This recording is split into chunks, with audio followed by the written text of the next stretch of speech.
அன்று இரவு நான் 10 வினாடிகளுக்கு முன்பாக காரிலிருந்து இறங்கியிருந்தால் இன்று என் குரல் உங்களை அடைந்திருக்காது. நான் இதை ஏதோ ஒரு நாடகத்திற்காகச் சொல்லவில்லை, மாறாக அந்த ஒரு முடிவு என் உடலுக்குள் ஓடிக்கொண்டிருக்கும் ஒவ்வொரு இதயத்துடிப்பின் அர்த்தத்தையும் மாற்றிவிட்டதால்தான் சொல்கிறேன். அந்த நாளின் ஒவ்வொரு நிமிடமும் இப்போதும் என் நினைவுகளில் ஒரு சிசிடிவி காட்சியைப் போல ஓடிக்கொண்டிருக்கிறது. தெளிவாக, குளிராக, பயங்கரமாக. ஆனால் எல்லாவற்றிலும் விசித்திரமான விஷயம் என்னவென்றால் ஆரம்பம் மிகவும் சாதாரணமாக இருந்தது. ஒரு திருமண வாழ்க்கையின் இரவு எவ்வளவு சாதாரணமாக இருக்குமோ அவ்வளவு சாதாரணமாக இருந்தது. என் கணவர் ரோகன் வழக்கமாக இரவு நேரங்களில் அவசரமாக வீட்டை விட்டு வெளியேற மாட்டார். அலுவலக வேலைகளை வீட்டிலிருந்தே முடித்து விடுவார். ஃபோன் அழைப்புகளையும் அங்கிருந்தே கவனிப்பார். எங்காவது செல்ல வேண்டியிருந்தால் முன்பே சொல்லிவிடுவார். ஆனால் அன்று இரவு அவர் திடீரென தனது லேப்டாப்பை மூடினார். ஃபோன் திரையை மீண்டும் மீண்டும் பார்த்தார். என் கண்களை பார்க்காமலேயே, நாளை காலை சீக்கிரம் கிளம்ப வேண்டும், ஒரு அவசர மீட்டிங் இருக்கிறது, டெல்லிக்கு வெளியே விமான பயணம் என்றார். நான் கேட்டேன், இவ்வளவு இரவு நேரத்திலா? இப்போது மணி காலை 11:30 ஆகிறது. அவர் வெறும் தோள்களை குலுக்கினார். வேலை விஷயமாகத்தான், புரிந்து கொள். நீ தூங்கு, நான் கிளம்புகிறேன். அவர் வழக்கத்தை விட அதிகமாக அமைதியாக இருப்பதை நான் கவனித்தேன். ஏதோ ஒன்றை சாதாரணமாக காட்ட முயற்சிப்பது போல இருந்தது. ஆனால் உறவில் அமைதியைக் காக்க பலமுறை என் கேள்விகளை நானே விழுங்கிக் கொள்ளும் அதே நபர்தான் நானும். ஒருவேளை உண்மையில் அவசரமாக இருக்கலாம் என்று நினைத்தேன். ரோகன் அவசரமாக பையில் சில துணிகளை வைத்தார், சார்ஜர் எடுத்தார், பாஸ்போர்ட்டை எடுத்தார், போனில் யாருடனோ மெதுவாக பேசிக்கொண்டே அறையை விட்டு வெளியேறினார். எனக்குள் ஒரு சிறிய சந்தேகம் எழுந்தது. ஆனால் நான் எனக்குள்ளேயே சமாதானம் செய்து கொண்டேன். திருமணமான 4 ஆண்டுகளில் எது தெளிவாக தவறென்று நிரூபிக்கப்படாதோ அதை மனதில் விஷமாக பரவவிடக்கூடாது என்ற பழக்கத்தை நான் ஏற்படுத்திக் கொண்டேன். அவர் வீட்டை விட்டு வெளியேறினார். கதவு மூடப்பட்டது. வீட்டில் திடீரென ஒரு விசித்திரமான அமைதி பரவியது. நான் படுக்கையறை விளக்கை அணைக்கச் சென்றேன். அந்த மேஜைக்கு அருகில் சென்றதும் என் பார்வை ஒரு பொருளின் மீது நிலைத்தது. அவருடைய வாலெட். அந்த தோல் வாலெட். அதில் அவருடைய ஆதார் அட்டை, டிரைவிங் லைசென்ஸ், சில கார்டுகள் மற்றும் தேவையான விஷயங்கள் இருக்கும். அதை அவர் எப்போதும் சட்டைப்பையிலேயே வைத்திருப்பார். ஒருபோதும் வெளியே எடுத்ததில்லை. என் இதயம் ஒருமுறை பலமாக துடித்தது. நான் வாலெட்டை எடுத்துக்கொண்டு உடனடியாக அவருக்கு ஃபோன் செய்தேன். ஒருமுறை ரிங் சென்றது, பிறகு துண்டிக்கப்பட்டது. மீண்டும் செய்தேன், மீண்டும் துண்டிக்கப்பட்டது. 3வது முறை அழைத்தபோது ஸ்விட்ச் ஆஃப் என்று வந்தது. விமான நிலையத்திற்கு சென்று கொண்டிருப்பார், ஒருவேளை நெட்வொர்க் இருக்காது, ஃபோனை அணைத்திருப்பார் என்று எனக்குள் சொல்லிக் கொண்டேன்.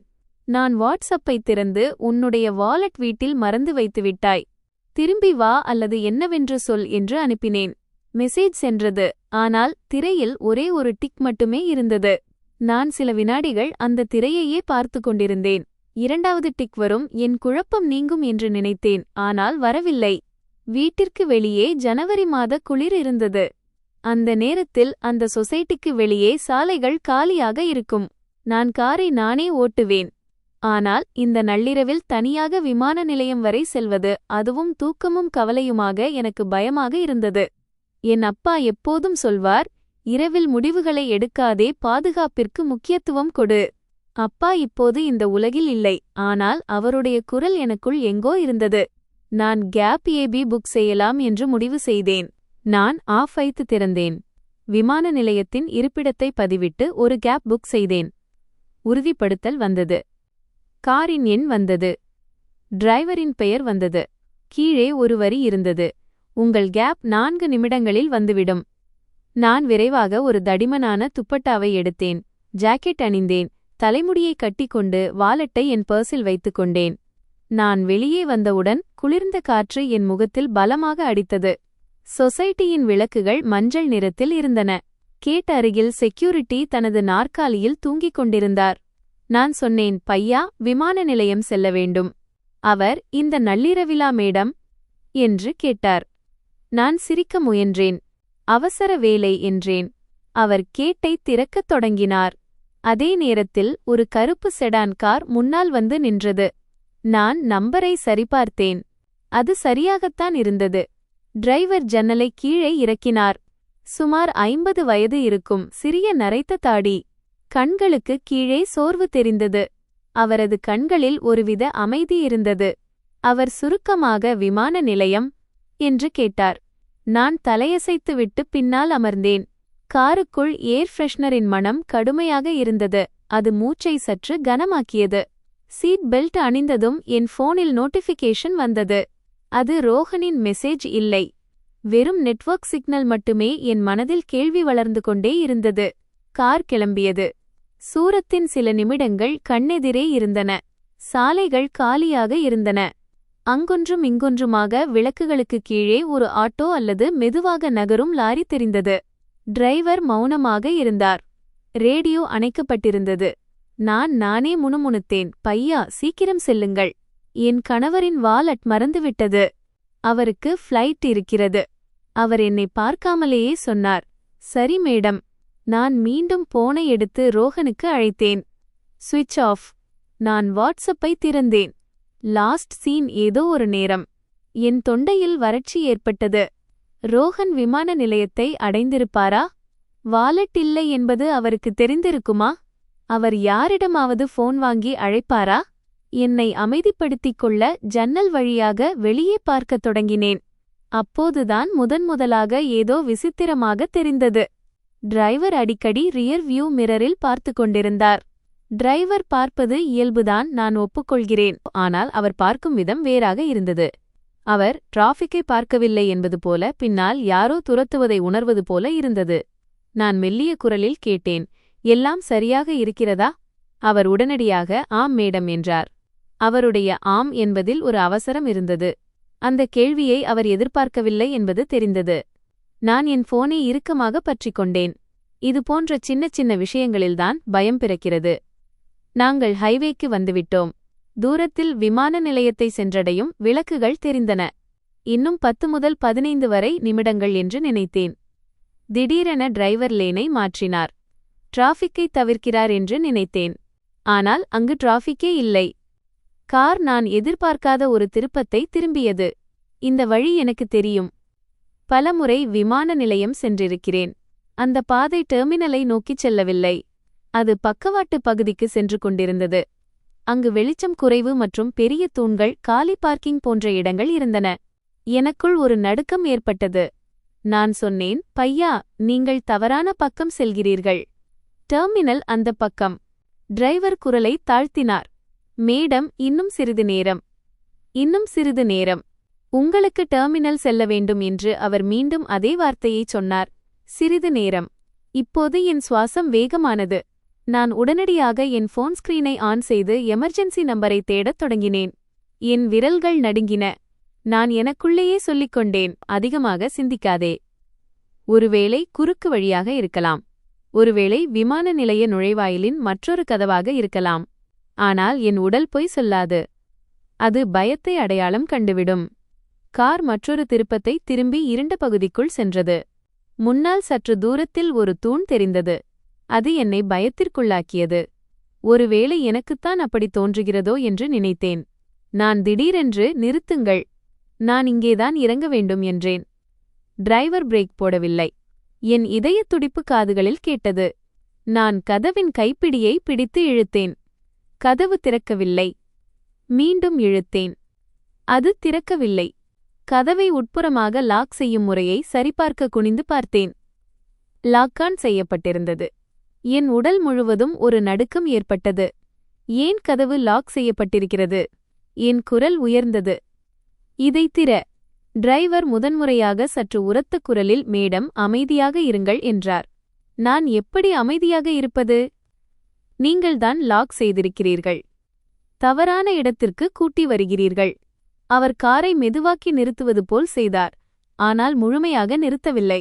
நிறுவுவதற்கே அவர் பயப்படுவது போல் இருந்தது. நான் மொபைலை எடுத்து 112க்கு டயல் செய்ய முயன்றேன். விரல்கள் நடுங்கியதால் ஸ்கிரீனில் சரியான எண்களை அழுத்த முடியவில்லை. நீங்கள் என்ன செய்கிறீர்கள் என்று கத்தினேன். இப்போது அவர் மெதுவாக தலையை திருப்பினார். அந்த நிமிடம் நான் பார்த்தது என்னை இன்னும் குழப்பமடையச் செய்தது. அவர் கண்களில் கொடூரம் இல்லை, கோபம் இல்லை, எந்த வேட்டையாடும் குரூரமும் இல்லை. அவர் கண்களில் பயம் இருந்தது. தாக்குபவனிடம் இருக்க வேண்டிய பயம் அல்ல, யாரிடமிருந்தோ தப்பிப்பவனிடம் இருக்கும் பயம் அது. அவர் மெதுவாக, மேடம், என் பேச்சைக் கேளுங்கள், இப்போது வெளியே போகாதீர்கள் என்றார். ஏன்? அந்தச் சொற்கள் அவர் தொண்டையிலேயே சிக்கிக் கொண்டன. ஏனென்றால் வெளியே நிலைமை சரியாக இல்லை. நான் ஜன்னல் வழியாக வெளியே பார்க்க முயன்றேன். முன்பக்கம் மங்கலாக இருந்தது. வெளிச்சம் குறைவாக இருந்தது. தூணுக்கு பின்னால் யாரோ உண்மையில் நிற்பது போல் எனக்கு தோன்றியது. என் வயிற்றில் ஏதோ ஒன்று பிசைந்தது. அங்கே யார் இருப்பது? டிரைவர் பல்லை கடித்துக்கொண்டு வெறும் 5 நிமிடம் என்றார்.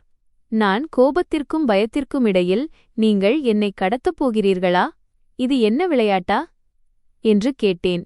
அவர் உடனடியாக மிகவும் உறுதியாக, இல்லை, நான் உங்களை காப்பாற்றிக் கொண்டிருக்கிறேன் என்றார். காப்பாற்றிக் கொண்டிருக்கிறேன் என்ற வார்த்தை என் மனதில் பலமாக மோதியது. நான் மீண்டும் கதவை இழுத்தேன். திறக்கவில்லை. என் கையில் அந்த வாலெட் இருந்தது. அதை இறுக்கமாக பிடித்துக்கொண்டேன். என் மூளை வேகமாகச் சிந்திக்கத் தொடங்கியது. வாலெட் ஒரு சாக்காக இருக்குமோ? ரோஹன். நான் என்னை நானே தடுத்துக் கொண்டேன். அந்தச் சந்தேகம் எவ்வளவு பெரியது என்றால் ஆதாரம் இல்லாமல் அதை உள்ளே நுழையவிடக்கூடாது என்று நினைத்தேன். ஆனால் அந்த சந்தேகம் ஒரு விதையைப் போல என் நெஞ்சில் விழுந்துவிட்டது. டிரைவர் மெதுவாக காரை முன்னே நகர்த்தினார். ஆனால் அது எவ்வளவு மெதுவாக இருந்தது என்றால் அவர் நேரத்தை விலை கொடுத்து வாங்குவது போலிருந்தது. நான் ஜன்னலில் தட்டினேன். பாருங்கள், நீங்கள் சொல்வது உண்மையானால் என்ன நடக்கிறது என்று சொல்லுங்கள். அவர் பதில் சொல்லவில்லை. திடீரென்று தொலைவில் ஒரு சத்தம் கேட்டது. முதலில் மெதுவாக, பிறகு சத்தமாக. சைரன். என் காதுகள் முதலில் அதை நம்பவில்லை, ஆனால் சத்தம் அதிகரித்தது. நான் விரைவாக பார்த்தேன். பின்னால் சிவப்பு மற்றும் நீல நிற விளக்குகளின் ஒளி தொலைவில் தெரியத் தொடங்கியது. டிரைவர் ஆழ்ந்த மூச்சை விட்டார். அவர் உடல் சில நொடிகள் தளர்வடைந்தது. அவர் மெல்லிய குரலில், மேடம், இப்போது நான் சொல்வதை கவனமாக கேளுங்கள் என்றார். அவர் சொன்னார், நீங்கள் என்ன நினைக்கிறீர்களோ அதைவிட இது பெரியது, நீங்கள் எதை அறிந்திருக்கிறீர்களோ அதைவிட இது மிக அருகில் இருக்கிறது. என் தொண்டையிலிருந்து வெறும் இந்த கேள்வி மட்டுமே வந்தது, நீங்கள் கடைசியாக யார்? அவர் என்னை முழுமையாக பார்க்கவில்லை. ஆனால் அவர் குரலில் முதன்முதலாக ஏதோ ஒன்று உடைவது போல் இருந்தது. நான் பிறகு சொல்கிறேன். இப்போது இதை மட்டும் புரிந்து கொள்ளுங்கள். நீங்கள் வெளியே இறங்கினால் அவர்கள் உங்களை மீண்டும் வீட்டிற்குச் செல்லவிடமாட்டார்கள். என் கைகள் பனிக்கட்டி போல குளிர்ந்திருந்தன. நான் சிறு சிறு துண்டுகளாக உடைந்து கொண்டிருந்தேன். சைரன் சத்தம் அருகில் வந்தது. விளக்குகள் அனைத்தும் தெளிவாகத் தெரிந்தன. நான் கேட்டேன், அந்த அவர்கள் யார்? டிரைவர் சுருக்கமாகச் சொன்னார், உங்களை மிக எளிதான இரையாக கருதியவர்கள். பிறகு முதன்முதலாக அவர் என் கண்களை பார்த்துச் சொன்னார், மேடம், தயவுசெய்து 5 நிமிடம் மட்டும் என் மீது நம்பிக்கை வையுங்கள். அதற்குப் பிறகு நீங்கள் விரும்பினால் நான் உங்களை நானே போலீசிடம் அழைத்துச் செல்கிறேன். ஆனால் இப்போது வேண்டாம். என் இதயம் கதவை நோக்கி ஓடத் துடித்தது. ஆனால் என் மூளை அமைதியாக அமரச் சொன்னது. எனக்குள் இருவர் சண்டையிட்டுக் கொண்டிருந்தனர். ஒருவர் இறங்கி ஓடு என்று சொன்னார். மற்றொருவர் இறங்காதே, ஏதோ தவறு நடக்கிறது என்றார். நான் முடிவெடுக்கப் போகும் அந்த சமயத்தில் காருக்கு வெளியே யாரோ மிக பலமாக டார்ச் லைட் அடித்தனர். கண்ணாடியில் ஒரு நிழல் தெரிந்தது. என் காதுகளில் சைரன் சத்தம் எவ்வளவு பலமாக இருந்தது என்றால் அந்த இரவே அலறுவது போல இருந்தது. நான் நடுங்கும் குரலில் கேட்டேன், இப்போது என்ன நடக்கும்? டிரைவர் சுருக்கமாக, இப்போது உண்மை வெளிவரும் என்றார். டார்ச்சின் பிரகாசமான ஒளி கண்ணாடியில் பட்டது. என் கண்கள் தானாகவே சுருங்கின. வெளியே யாரோ நடக்கும் சத்தம் கேட்டது. பிறகு ஒரு கட்டளை குரல், காரை நிறுத்து, கைகளை மேலே தூக்கு. என் உடலில் மின்சாரம் பாய்ந்தது போல இருந்தது. டிரைவர் உண்மையிலேயே தவறானவர் என்றும் அவரே குற்றவாளி என்றும் போலீஸ் எங்களை தடுக்கிறது என்றும் ஒரு நிமிடம் நினைத்தேன். ஆனால் அதே வினாடி டிரைவர் தனது இரு கைகளையும் ஸ்டியரிங்கிலிருந்து எடுத்து மேலே உயர்த்தவில்லை.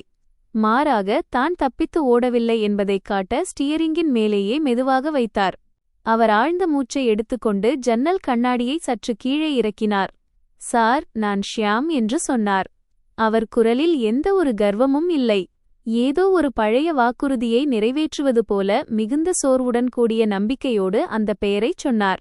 வெளியே நின்றிருந்த போலீஸ்காரரின் டார்ச் ஒளியின் கோணம் மாறியது. டார்ச் நேரடியாக அவர் முகத்தில் பட்டது. 2 வினாடிகளுக்கு எல்லாம் அப்படியே உறைந்து நின்றது. பிறகு அந்த போலீஸ்காரர் தனது சக அதிகாரியை பார்த்து அவர் தோளில் கையை வைத்தார். இதுதான் அது என்று சொல்வது போல இருந்தது. ஷியாம் என்று போலீஸ்காரர் பெயரை திரும்பச் சொன்னார். அவர் குரலில் இருந்த அந்த விரைப்புத்தன்மை சட்டென்று குறைந்தது. ஆம் சார் என்றார் டிரைவர். மேடமை பாதுகாப்பாக வைத்திருக்க வேண்டும். மேடம். போலீஸ்காரர் என்னை நோக்கி குனிந்தார். அவரது டார்ச் இப்போது என் முகத்தில் இருந்தது. இப்போது பரவாயில்லையா? ஏதாவது காயம் பட்டதா? நான் தலையசைத்தேன், ஆனால் என் உதடுகள் அசையவில்லை. நான் பேச விரும்பினேன், ஆனால் என் குரலை யாரோ தொண்டையில் அடைத்து வைத்தது போல இருந்தது. என் கைகள் இன்னும் என் பர்சின் மீது இறுக்கமாக இருந்தன. நான் வாலட்டை பிடிக்கவில்லை, என் வாழ்வையே பிடித்துக் கொண்டிருப்பது போல இருந்தது.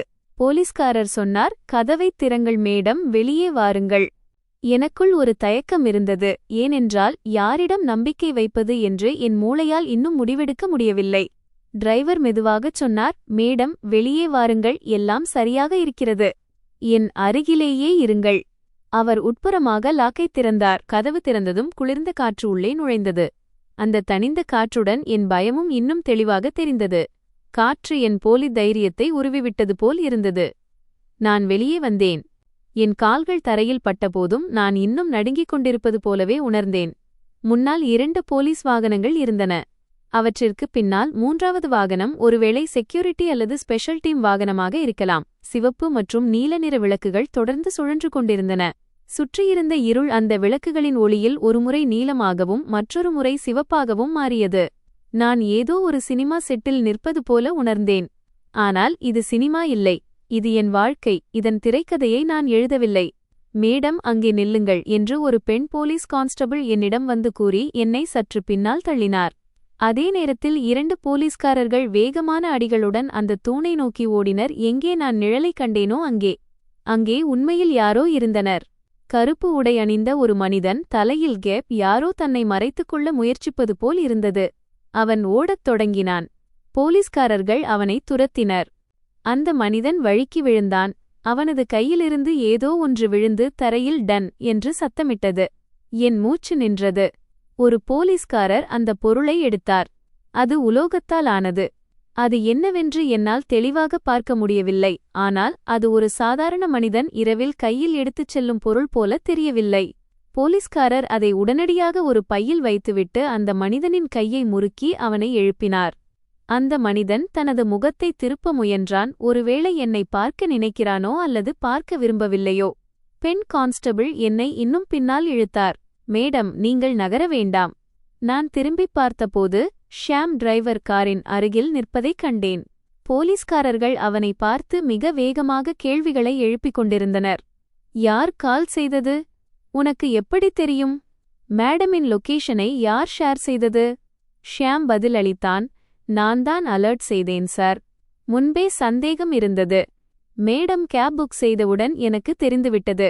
நான் அந்த கேப் எடுத்துக்கொண்டு வந்தேன். நான் திடீரென்று கேட்டேன். அதாவது? ஷியாம் என்னை பார்த்தான். மேடம் நீங்கள் பயப்பட வேண்டாம், இது நீண்ட கதை. போலீஸ்காரர் என்னை பார்த்து, மேடம் நாங்கள் உங்களிடம் சில கேள்விகள் கேட்க வேண்டும், ஆனால் முதலில் நீங்கள் அமைதியாகுங்கள் என்றார். தண்ணீர். யாரோ தண்ணீர் பாட்டிலை நீட்டினர். நான் பாட்டிலை வாங்கினேன், மூடியை திறந்தேன். 2 மிடறு குடித்தேன். ஆனால் அந்த தண்ணீர் என் தொண்டையின் வறட்சியை போக்கவில்லை. என் உள்ளே கேள்விகளின் வறண்ட பாலைவனம் இருந்தது. நான் இன்னும் நடுங்கிக் கொண்டிருந்தேன். நான் சொன்னேன், என் கணவரின் வாலெட் மறந்துவிட்டது. நான் இதைச் சொன்னவுடன் ரோஹனின் முகம் என் நினைவுக்கு வந்தது. அதே வினாடிதான் முதன்முதலாக இது வெறும் தவறான வழிப்பயணம் மட்டுமல்ல, இது ஏதோ ஒன்று மிகப்பெரியது, மிக நெருக்கமானது என்று தோன்றியது.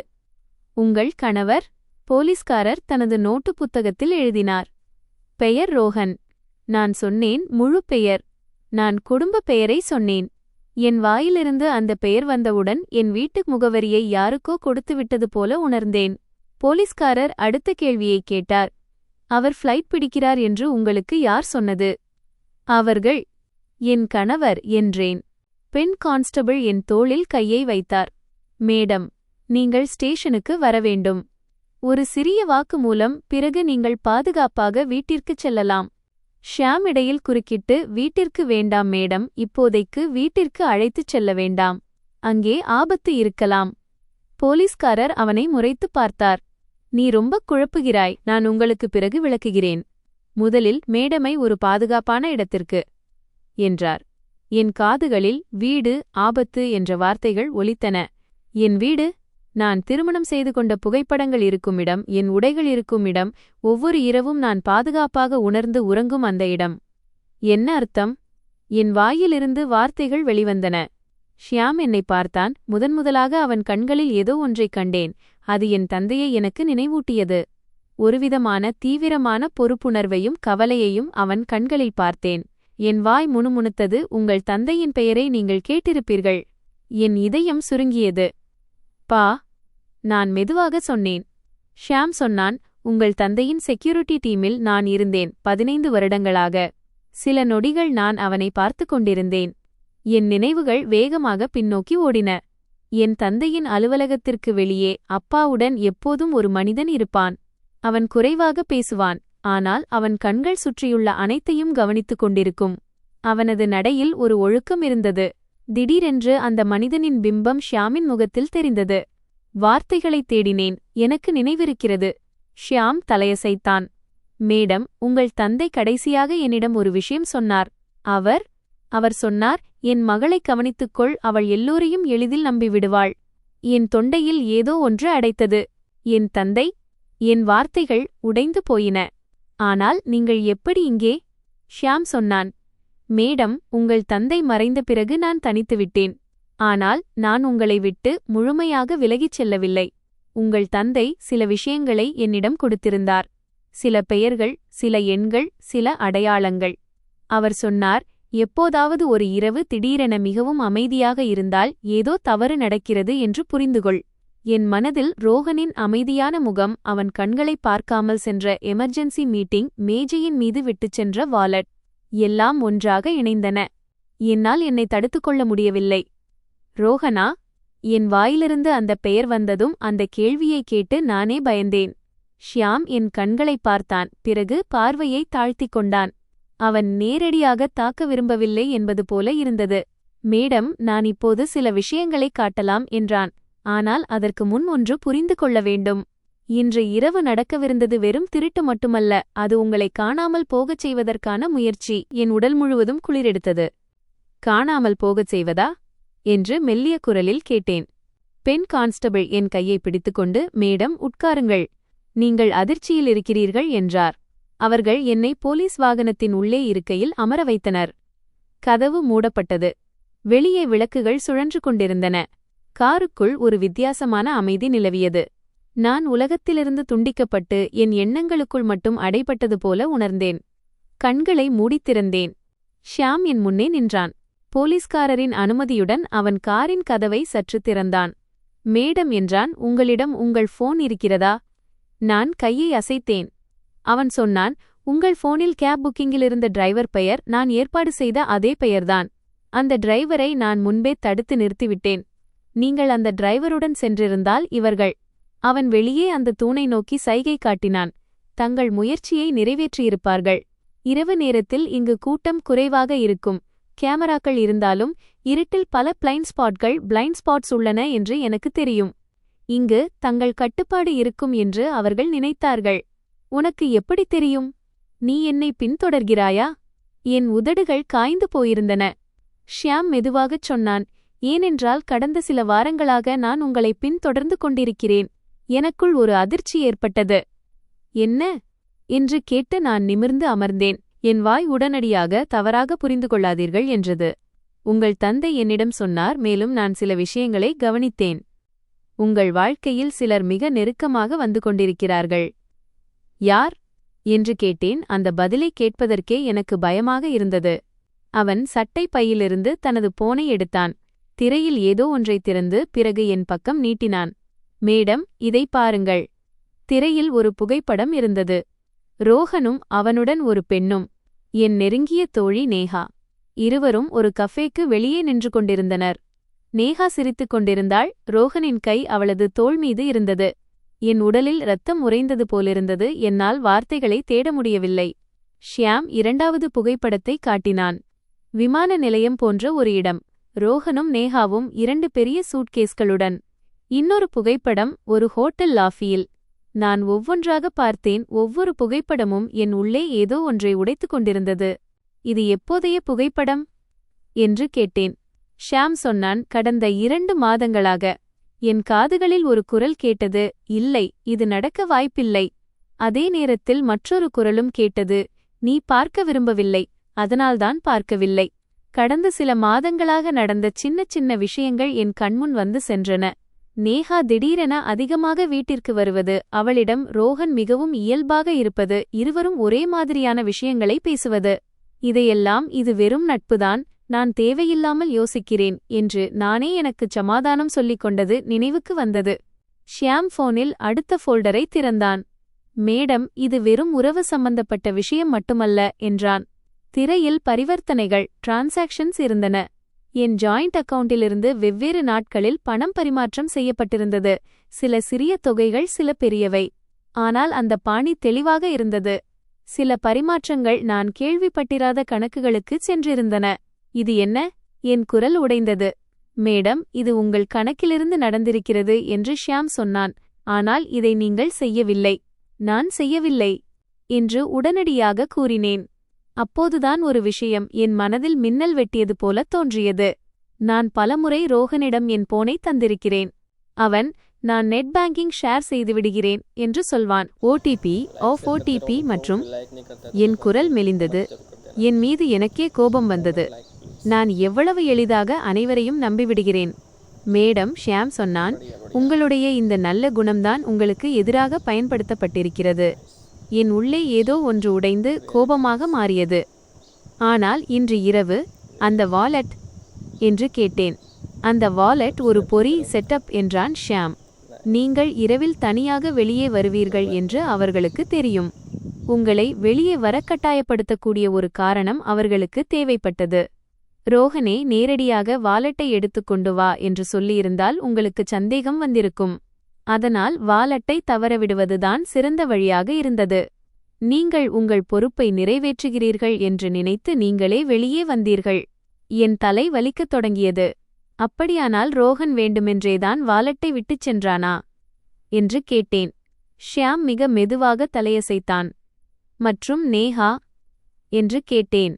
நேஹாவுக்கு எல்லாமே தெரியும் என்றான் ஷியாம். அந்த ஒரே வரி என் உள்ளே இருந்த அத்தனை நம்பிக்கையையும் சாம்பலாக்கியது. என் கண்களில் கண்ணீர் திரண்டது. ஆனால் நான் அழ விரும்பவில்லை.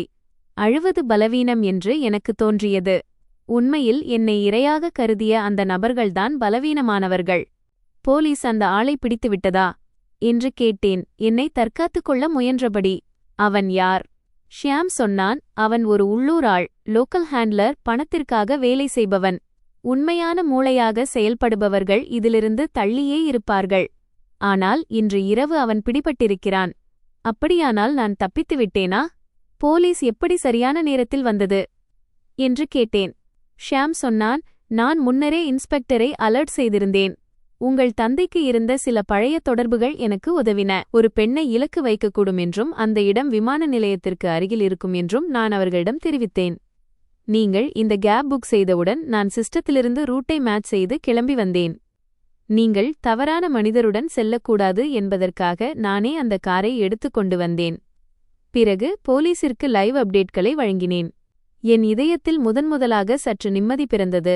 ஆனால் அதே நிம்மதியுடன் ஒரு புதிய பயமும் வந்து சேர்ந்தது. இவையெல்லாம் உண்மையானால்? நான் கேட்டேன், ரோஹன் இப்போது எங்கே? ஷியாம் என்னை பார்த்தான்.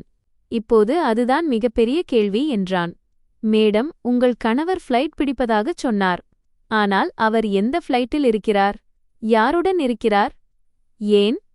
இதையெல்லாம் நாம் உடனே கண்டுபிடிக்க வேண்டும்.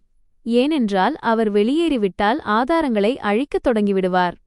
ஆதாரங்களா என்று கேட்டேன்.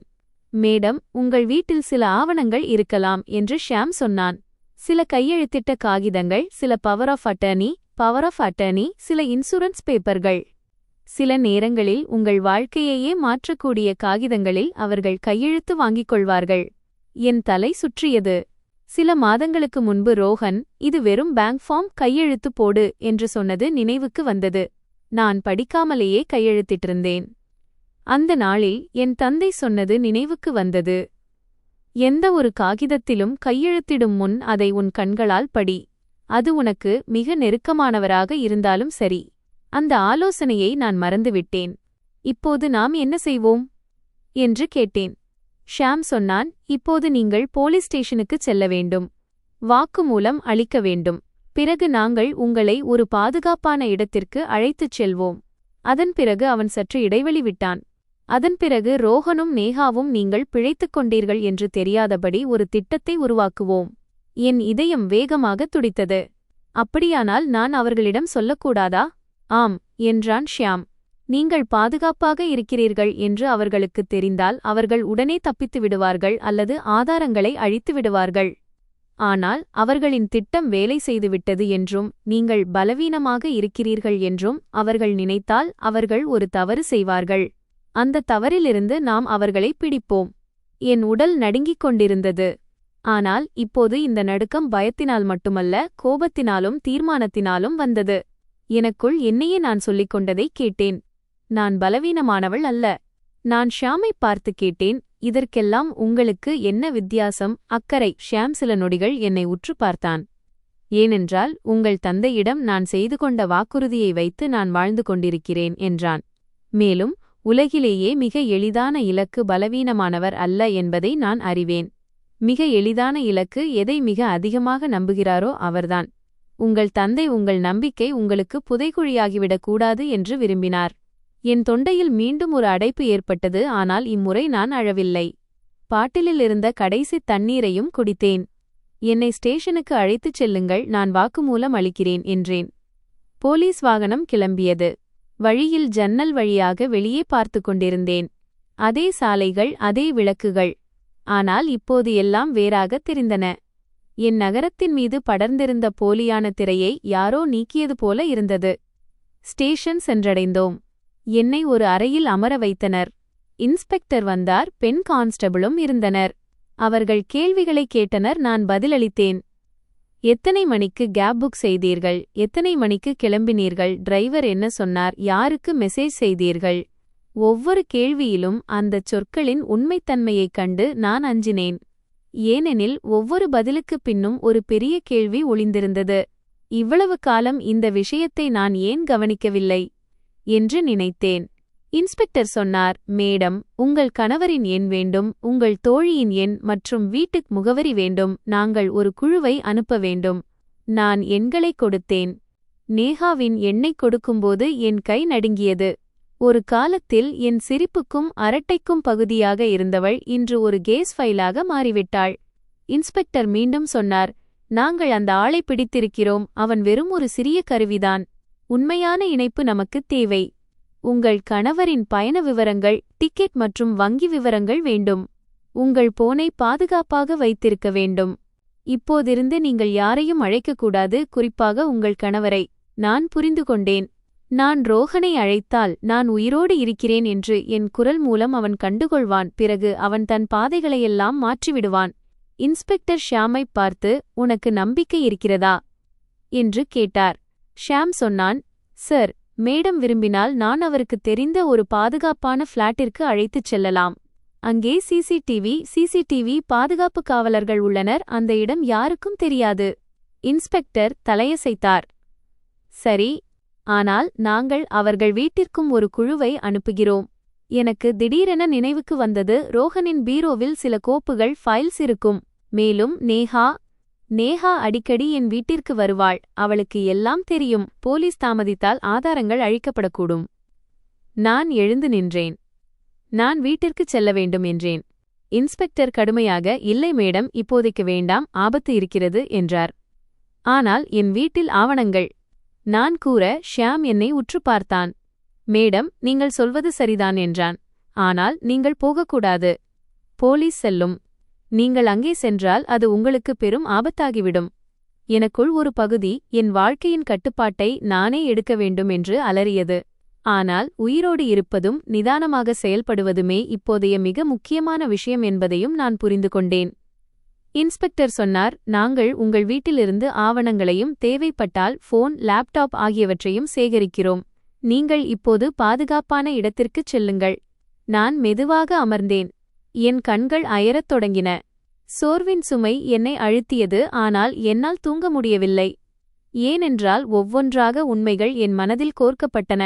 ரோஹன் திடீரென வெளியேறியது, வாலெட்டை விட்டுச் சென்றது, போன் ஸ்விட்ச் ஆஃப் ஆனது, நேஹாவின் புகைப்படங்கள், வங்கி பரிவர்த்தனைகள்.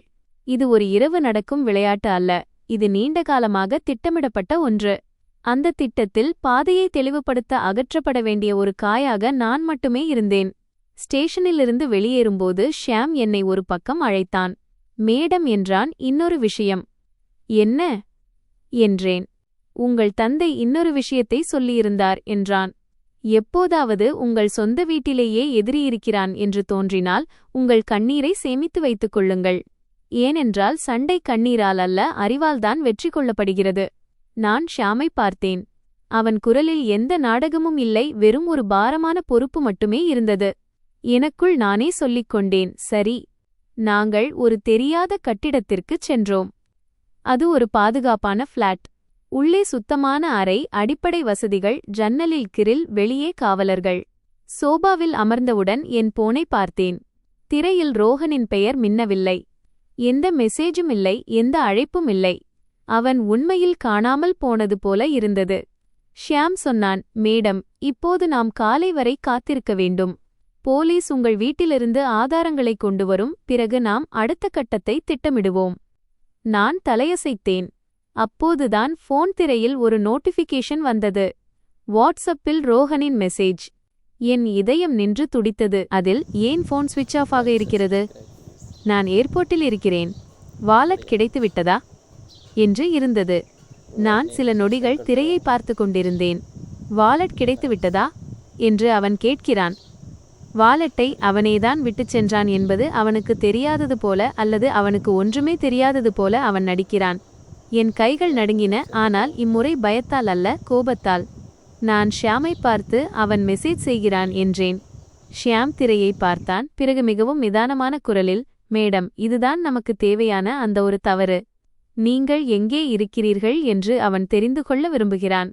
நீங்கள் பதில் அளித்தால் அவன் உங்களை கண்டுபிடித்து விடுவான். பதில் அளிக்கவில்லை என்றால் அவன் மற்றொரு வழியை தேர்ந்தெடுப்பான் என்றான். என் மூளை வேகமாக செயல்படத் தொடங்கியது.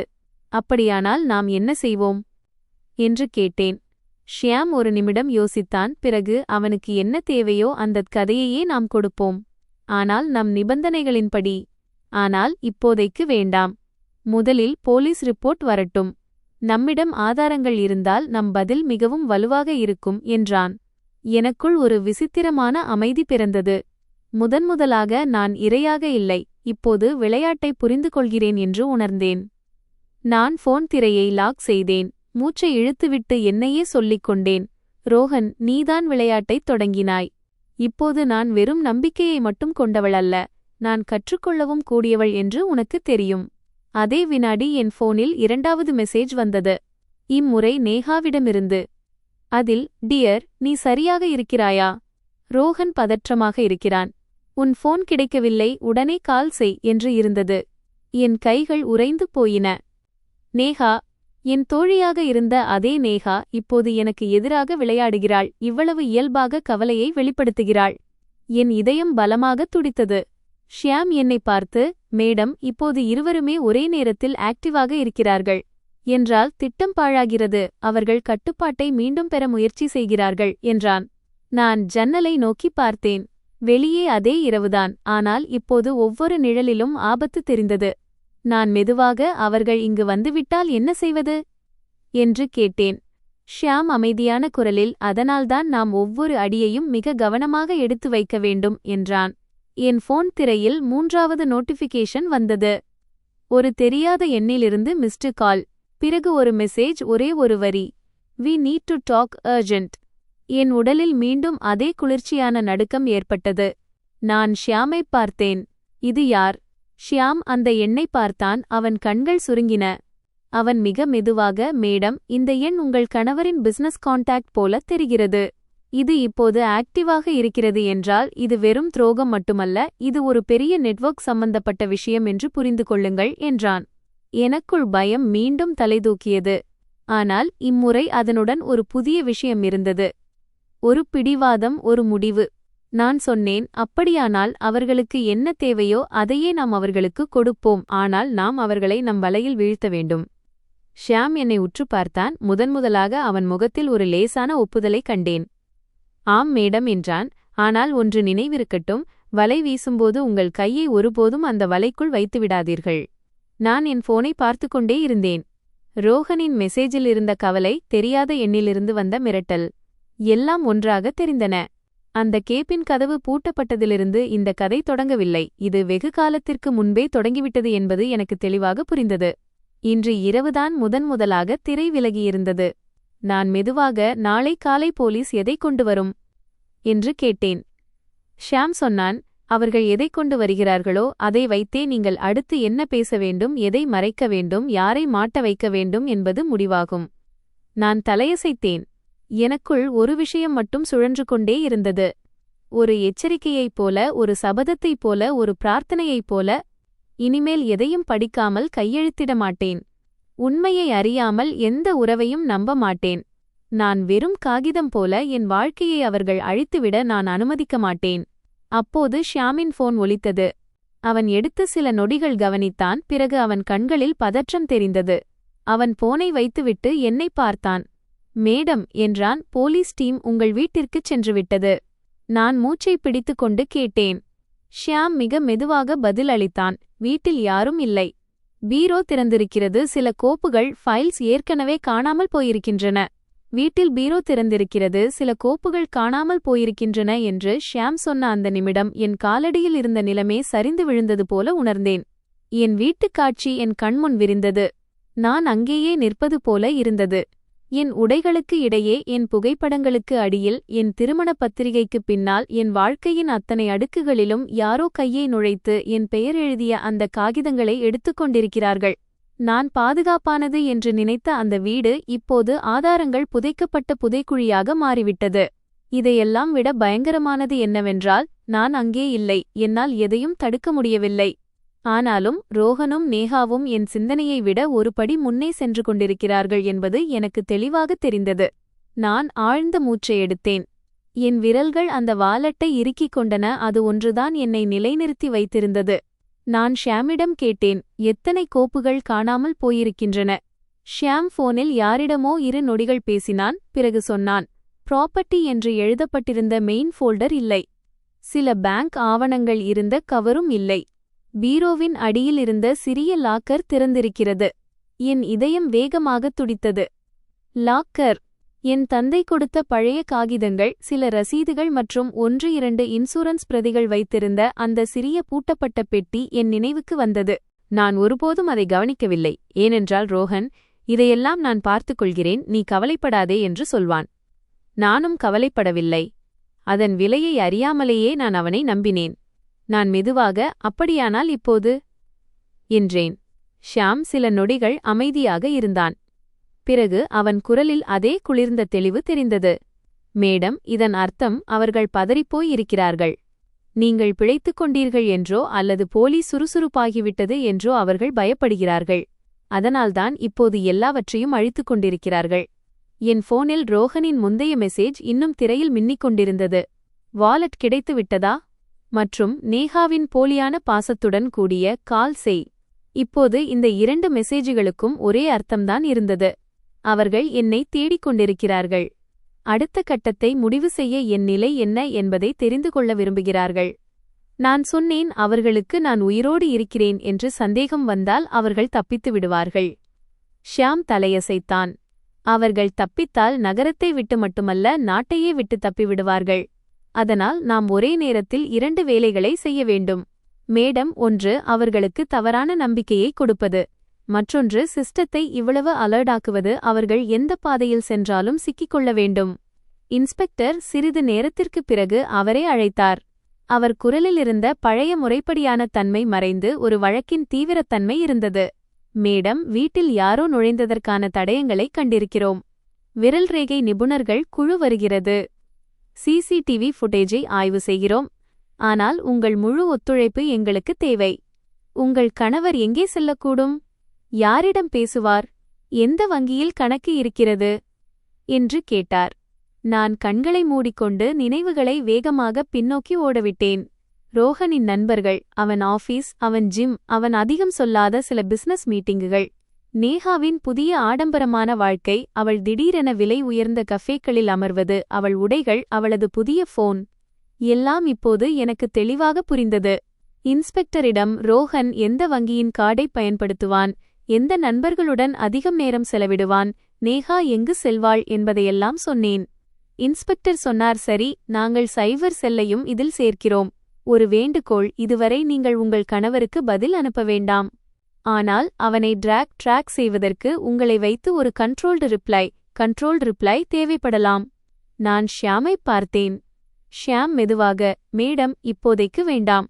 முதலில் நாம் என்ன கதை சொல்லப் போகிறோம் என்று முடிவு செய்ய வேண்டும் என்றான்.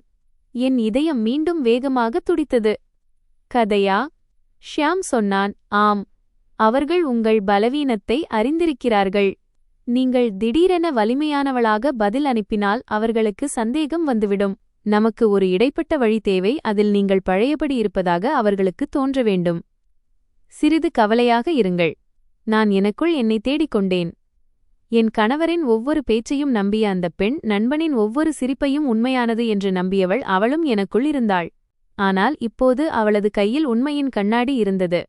நான் இன்ஸ்பெக்டரிடம் சொல்லுங்கள், என்ன பதில் அனுப்ப வேண்டும் என்று கேட்டேன். அவர் லொகேஷனை கேட்கும் அளவுக்கு, அல்லது அவர் உங்களை சந்திக்க வரவோ அல்லது ஃபோன் செய்யவோ தூண்டும் வகையிலான பதில் இருக்க வேண்டும். அப்போதுதான் எங்களால் அந்த அழைப்பை ட்ரேஸ் செய்ய முடியும் என்றார். நான் உடனே சொன்னேன், அவரை நேரடியாக அழைக்காதீர்கள். அது அருணின் விளையாட்டு மைதானம். அவரை நமது கட்டுப்பாட்டில் உள்ள இடத்திற்கு வரவழையுங்கள். நான் ஒரு நிமிடம் யோசித்தேன். அப்போது என் மனதில் மின்னல் போல ஒரு விஷயம் தோன்றியது. ரோஹனுக்கு ஒரு விஷயத்தில் எப்போதும் பேராசை உண்டு. வேலையை சீக்கிரம் முடித்துவிட்டு பணத்தை பாதுகாப்பாக வைத்திருப்பது. ஒரு டீலை உடனடியாக முடிக்க முடியும் என்று அவருக்கு தோன்றினால் அவர் ஓடி வருவார். நான் மெல்லிய குரலில் சொன்னேன், சொத்து. இன்ஸ்பெக்டர் என் கண்களை பார்த்தார். ஆம் மேடம். நான் இன்ஸ்பெக்டரிடம் சொன்னேன். நான் அவருக்கு எழுதலாம், அப்பாவுடைய சொத்துக்கு ஒரு பெரிய ஆஃபர் வந்திருக்கிறது. அதை என்னால் தனியாக கையெழுத்திட்டு முடிக்க முடியாது, எனக்கு பயமாக இருக்கிறது என்று சொன்னால் அவர் வருவார். இன்ஸ்பெக்டர், அது நல்ல தூண்டிலாக இருக்கும், ஆனால் கவனமாக இருங்கள். அவருடைய பயணத்தின் மீது நாங்கள் கண்காணிக்க விரும்புகிறோம். அவர் வெளியே இருந்தால் அவரை மீண்டும் அழைத்து வருவது எளிதல்ல. அவர் உள்ளே இருந்தால் அவர் வெளியே வருவதற்கு முன்பே அவரை பிடிக்க வேண்டும். நான் போனை எடுத்தேன். ரோஹனின் சாட் பாக்ஸை திறந்தேன். என் விரல்கள் நடுங்கிக் கொண்டிருந்தன. ஆனால் இந்த முறை அந்த நடுக்கம் பயத்தினால் அல்ல. இது முதல் முறையாக தனது எதிரியைப் பற்றி தெரிந்து கொண்டும் அவனுக்கு முன்னால் அமர்வதை கற்றுக்கொள்ளும் ஒரு நபரின் நடுக்கமாக இருந்தது. நான் டைப் செய்தேன். ஃபோன் சைலண்டில் இருந்தது. தூக்கத்தில் ஒற்றை தலைவலி வந்துவிட்டது. இப்போதைக்கு ஆவணங்கள் என்னிடம்தான் இருக்கின்றன. நாளை தருகிறேன். இன்னொன்று, அப்பாவின் சொத்து ஒன்றுக்கு ஒரு ஆஃபர் வந்திருக்கிறது.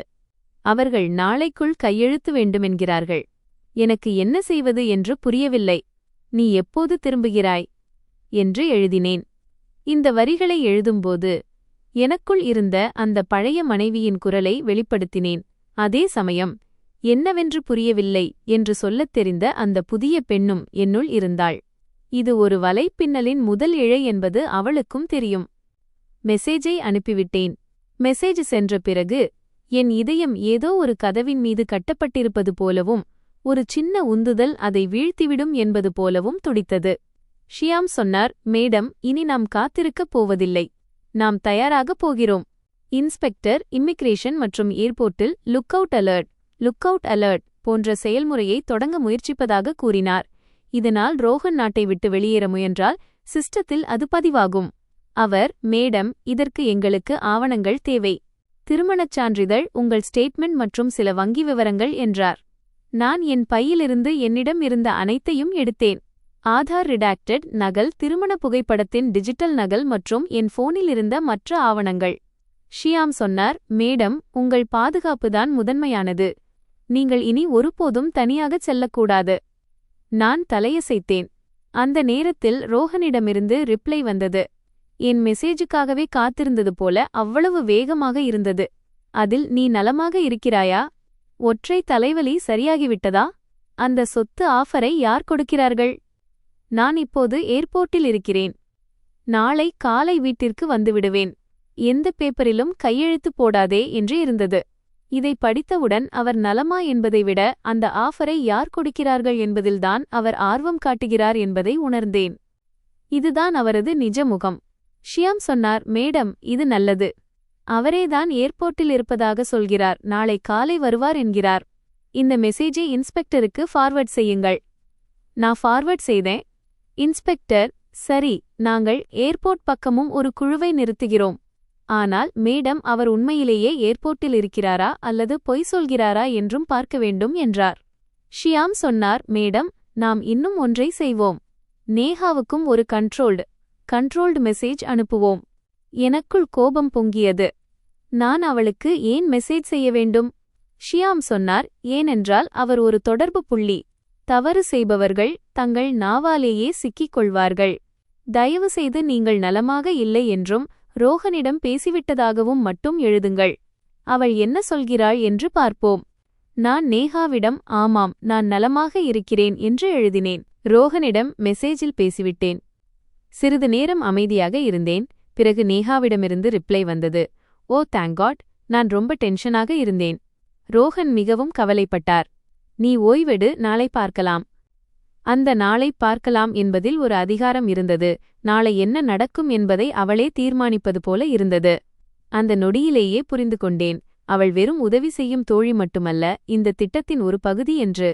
போலீஸ் குழு விடியற்காலைக்குள் பல விஷயங்களை கண்டுபிடித்தது. வீட்டின் சிசிடிவியிலும் கட்டிடத்தின் காரிடாரிலும் முகத்தை கேப் மூலம் மறைத்திருந்த இருவரின் நிழல்கள் தெரிந்தன. சொசைட்டி கார்டு இரவு நேரத்தில் மேடத்தின் கணவரின் நண்பர்கள் என்று கூறி சிலர் உள்ளே வந்ததாக சொன்னார். இது குடும்ப விஷயமென்று கார்டு நினைத்துவிட்டாராம். இதுதான் குற்றவாளிகளுக்கு சாதகமாக அமையும் ஒரு சிறிய கவனக்குறைவு. கைரேகை நிபுணர்கள் அலமாரி மற்றும் லாக்கரில் சில ரேகைகளை எடுத்தனர். சைபர் செல் என் போனில் இருந்த ஓடிபி, லாக்கின் நேரம் மற்றும் பணப்பரிவர்த்தனை முறைகளை வைத்து ஒரு கதையை உருவாக்கத் தொடங்கியது. கதை உருவாவதை பார்க்க எனக்குள் ஒன்று தெளிவாகியது. இது வெறும் துரோகம் மட்டுமல்ல, திட்டமிட்ட கொள்ளை. நம்பிக்கையை பயன்படுத்தி மெல்ல மெல்ல எனது அடையாளம், எனது பணம் மற்றும் இறுதியில் எனது இருப்பையே அழிக்கும் முயற்சி இது. மதியம் இன்ஸ்பெக்டர் ஃபோன் செய்து, மேடம், கடந்த வாரம் உங்கள் அக்கவுண்டிலிருந்து பெரிய தொகை பரிமாற்றம் செய்ய முயற்சி நடந்ததற்கான அறிகுறி வங்கியில் கிடைத்துள்ளது. ஆனால் ஓடிபி பொருந்தாததால் அது தோல்வியடைந்தது. அதாவது உங்கள் கணவர் அவசரத்தில் இருந்திருக்கிறார். இன்று காலையிலும் அந்த முயற்சி நடந்திருக்கிறது என்றார். நான், இன்று காலையிலா? நான் இங்கேயேதான் இருந்தேனே என்றேன். இன்ஸ்பெக்டர், மற்றொரு டிவைஸிலிருந்து அந்த முயற்சி எப்படி நடந்தது? நாங்கள் அந்த டிவைஸின் ஐபி ஆய்வு செய்து கொண்டிருக்கிறோம் என்றார். ஷியாம் என்னை பார்த்தார். மேடம், அவர்கள் இப்போது பதற்றத்தில் இருக்கிறார்கள். பதற்றத்தில் மக்கள் தவறு செய்வார்கள். அந்த தவறை நாம் பெரிதாக்க வேண்டும். அப்போது ரோஹன் ஃபோன் செய்தார். முதல் முறையாக நேரடியாக அழைப்பு. என் இதயம் துடித்தது. ஷியாம் கைகளால் சைகை காட்டினார். ஸ்பீக்கரில் போடச் சொன்னார். என்ன நடக்கிறதோ அதை மட்டும் பேசச் சொன்னார். நான் போனை எடுத்தேன். ஹலோ. ரோஹனின் குரல் இனிமையாக இருந்தது, ஆனால் உள்ளே அவசரம் தெரிந்தது. நீ எங்கே இருந்தாய்?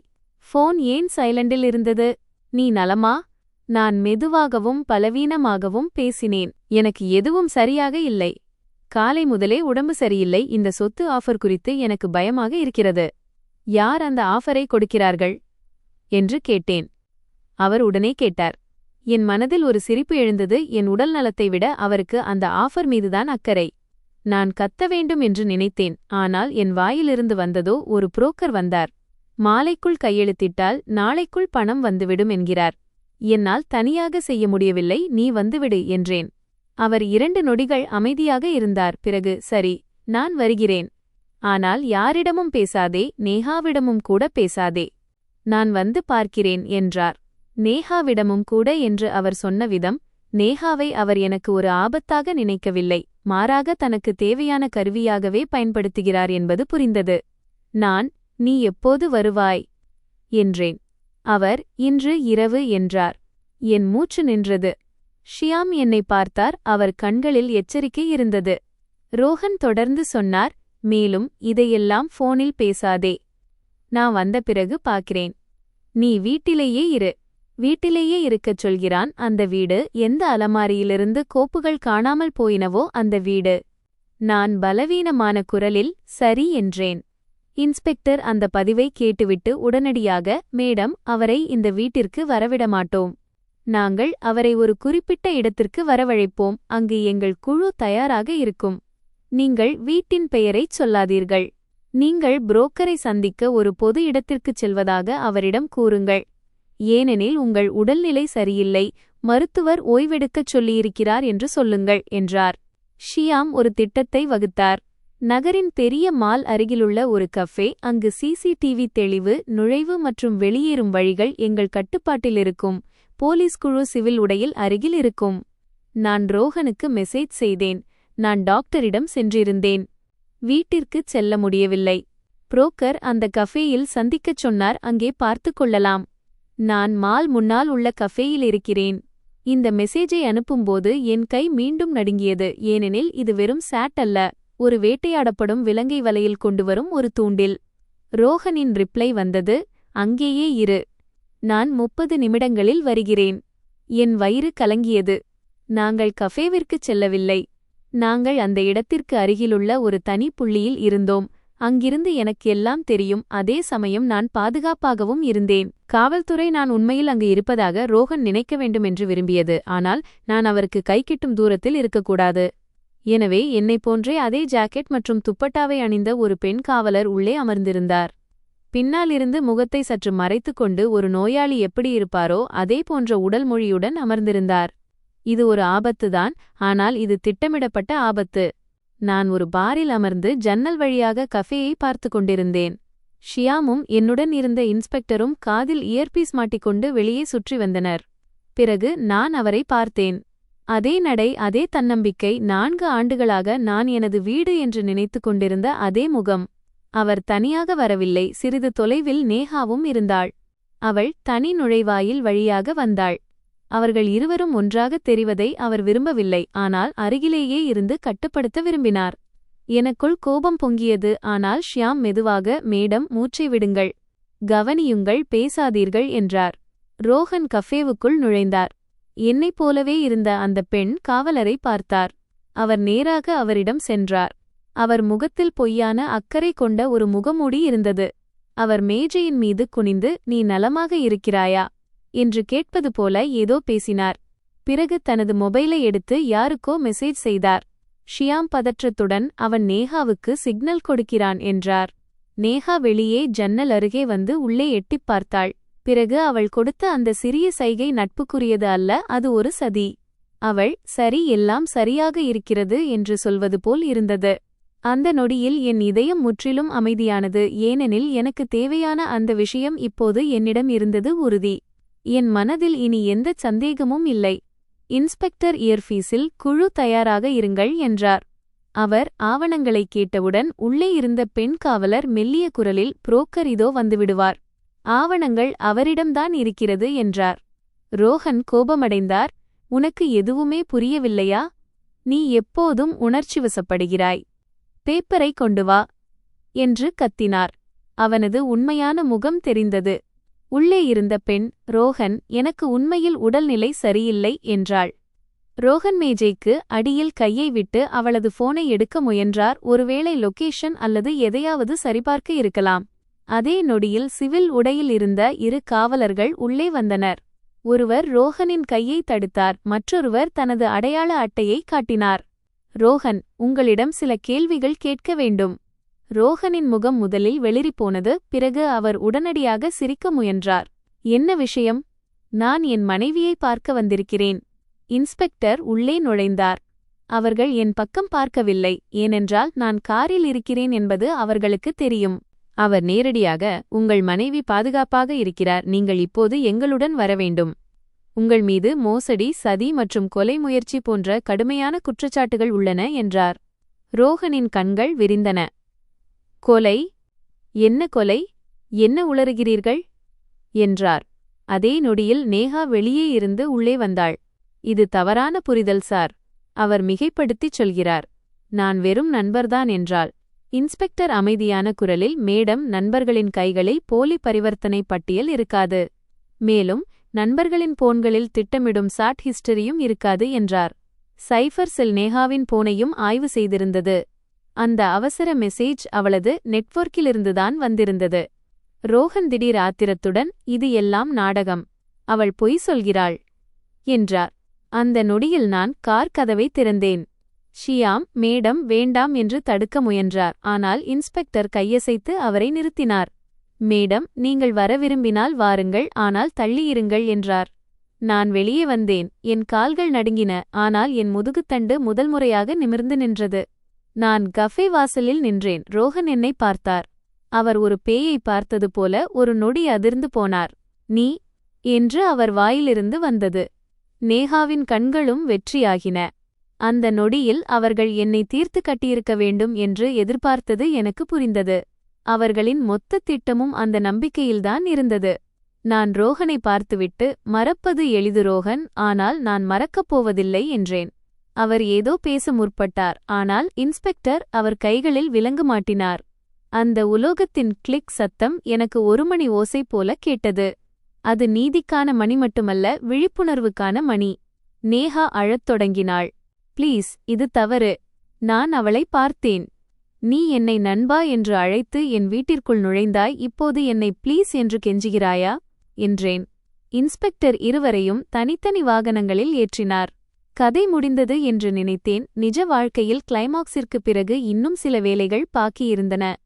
அடுத்தடுத்த வாரங்களில் வங்கித் தணிக்கைகள் நடந்தன, கணக்குகள் சரிபார்க்கப்பட்டன, கையொப்பங்கள் சரிபார்க்கப்பட்டன. நான் படிக்காமல் கையொப்பமிட்ட அந்த படிவங்களும் கிடைத்தன. வழக்கறிஞர் என்னிடம் ஒரு விஷயத்தை தெளிவாகச் சொன்னார். உங்கள் வழக்கில் மிக வலுவான ஆயுதம் உங்கள் ஸ்டேட்மெண்ட்டும் டைம்லைனும்தான். நீங்கள் எதையும் மறைக்கவில்லை, அதனால் உங்கள் தரப்பு நியாயம் வலுவாக இருக்கிறது. நான் முதல் முறையாக என்னை திட்டுவதை நிறுத்தினேன். நான் நம்பிக்கை வைத்தது என் குற்றமல்ல. அந்த நம்பிக்கையை ஒரு ஆயுதமாக பயன்படுத்தியதே அவர்களின் குற்றம். சில நாட்களுக்குப் பிறகு விமான நிலையத்திற்கு அருகில் பிடிபட்ட அந்த நபர் தனக்கு ஒரு இலக்கு கொடுக்கப்பட்டதாகவும் சரியான நேரத்தில் சரியான இடத்தில் இருப்பது மட்டுமே தனது வேலை என்றும் ஒப்புக்கொண்டதாக காவல்துறை தெரிவித்தனர். அவர் வெறும் ஒரு சிப்பாய் மட்டுமே, ஆனால் அந்த சிப்பாய்க்கு பின்னால் இருந்தவர்களை பிடிக்கும் பணி தொடங்கியது. அந்த வலைப்பின்னலின் அடுக்குகள் ஒவ்வொன்றாக பிரியத் தொடங்கின. ரோஹன் மற்றும் நேஹாவின் சூழ்ச்சியின் உண்மை நிலை அனைவரின் முன்பும் வெளிச்சத்திற்கு வந்தது. மிகவும் கடினமான தருணம். நான் எனது வீட்டிற்கு திரும்ப வேண்டியிருந்தது. என் திருமணத்தின் சிரிப்பொலிகள் நிறைந்த அதே வீடு அது. கதவை திறந்தபோது சுவர்கள் கூட என்னையே பார்ப்பது போல தோன்றியது. மெதுவாக உள்ளே அடி எடுத்து வைத்தேன். கோப்புகள் வைக்கப்பட்டிருந்த அந்த மூலையையும், என் நம்பிக்கை பல ஆண்டுகளாக வைக்கப்பட்டிருந்த அந்த அலமாரிக்கு அருகிலுள்ள இடத்தையும் பார்த்தேன். இப்போது அது வெறும் திறந்திருக்கும் லாக்கர் மட்டுமே. அன்று நான் ஒரு விஷயத்தை தீர்மானித்தேன். வீட்டிற்குள் பாதுகாப்பு தேடப்போவதில்லை, என்னுள் பாதுகாப்பு தேடிக்கொள்ளப் போகிறேன். எனது நிதி விவகாரங்களை என் கைக்கு கொண்டு வந்தேன். வங்கியில் புதிய கடவுச்சொற்கள், புதிய டிவைஸ் ஆத்தரைசேஷன் மற்றும் கையொப்பமிடுவதற்கு முன்பு வாசிப்பது என ஒவ்வொன்றையும் மாற்றினேன். ஒவ்வொரு உறவிலும் எல்லைகளை வகுத்தேன். எனக்கு நானே சொல்லிக் கொண்டேன், நம்பிக்கை வைப்பது தவறல்ல, ஆனால் கண்மூடித்தனமாக வைப்பது எனக்கு நானே செய்து கொள்ளும் துரோகம். ஆம், நான் அழுதேன், ஆனால் தனிமையில் இருந்தேன். நான் பலவீனமானவள் என்பதால் அல்ல, நான் ஒரு மனித பிறவி என்பதால். பிறகு கண்ணீரை துடைத்துவிட்டு எதை செய்ய வேண்டுமோ அதை செய்தேன். நான் முன்னேறத் தொடங்கினேன். இந்த கதையை நீங்கள் இதுவரை கேட்டுக்கொண்டிருக்கிறீர்கள் என்றால் ஒன்றை நினைவில் கொள்ளுங்கள். வாழ்க்கையில் வெளிப்படையான துரோகங்கள் ஆபத்தானவை அல்ல. அன்பின் போர்வையை போர்த்திக்கொண்டு வீட்டிற்குள்ளேயே அமர்ந்திருக்கும் துரோகமே மிகவும் ஆபத்தானது. காகிதங்களை படியுங்கள். ஓடிபி எண்ணை யாருக்கும் கொடுக்காதீர்கள். ஒருவேளை உங்கள் மனம் ஏதோ தவறு என்று சொன்னால், நான் அதிகம் யோசிக்கிறேன் என்று கூறி உங்களை நீங்களே அமைதிப்படுத்தாதீர்கள். இப்போது நான் உங்களிடம் ஒரு சிறிய கேள்வியை கேட்கிறேன். ஒருவேளை அந்த இரவில் நான் அந்த வலையில் விழுந்திருந்தால் இன்று இந்த கதையை சொல்வதற்கு நான் உயிரோடு இருந்திருப்பேனா? ஒருவேளை இல்லை. ஒருவேளை நான் உயிர் பிழைத்திருந்தாலும் உண்மையை என்னால் அறிந்திருக்க முடியுமா? அதுவும் சந்தேகமே. எனவே சில சமயங்களில் உங்கள் உயிரை காக்கும் விஷயம் உங்களின் பலம் அல்ல, சரியான நேரத்தில் உங்களுக்கு தோன்றும் அந்த சந்தேகம்தான். இந்த கதை உங்களுக்கு உண்மையானதாக தோன்றியிருந்தால், இது உங்களை சற்றே விழித்தெழச் செய்திருந்தால் வீடியோவை லைக் செய்யுங்கள். நண்பர்களே, இந்த கதை உங்களுக்கு எப்படி இருந்தது? உங்கள் கருத்துக்களை கமெண்ட் பாக்ஸில் தவறாமல் பகிருங்கள். மேலும் இந்த கதையை நீங்கள் எங்கிருந்து பார்க்கிறீர்கள்? உங்கள் பெயரையும் உங்கள் ஊரின் பெயரையும் பதிவிடுங்கள். கதை பிடித்திருந்தால் வீடியோவை லைக் செய்யவும் சேனலை சப்ஸ்கிரைப் செய்யவும் மறக்காதீர்கள். விரைவில் ஒரு புதிய கதையுடன் உங்களை சந்திக்கிறேன். அதுவரை நன்றி. तो हमारी स्टोरी आपको पसंद आई हो तो लाइक शेयर सब्सक्राइब करना ना भूलें, क्योंकि ऐसी स्टोरी सिर्फ और सिर्फ हमारे चैनल पर आपको सुनने को मिलती है। आप कुछ कहानी सुनना पसंद है तो चैनल को सब्सक्राइब कर दें और अपने दोस्तों के साथ भी शेयर कर दें। और आप कहाँ कहाँ से हमारी स्टोरी देखते हैं ये ज़रूर बताना, क्योंकि आप अपना गांव के बारे में या शहर के बारे में लिखते हैं तो हमें पता चलता है कि हमारी स्टोरी कहाँ कहाँ तक जाती है। तो अपने शहर का नाम लिखना ना भूलें। मिलते हैं नेक्स्ट स्टोरी में, तब तक के लिए धन्यवाद। जय हिंद, जय भारत।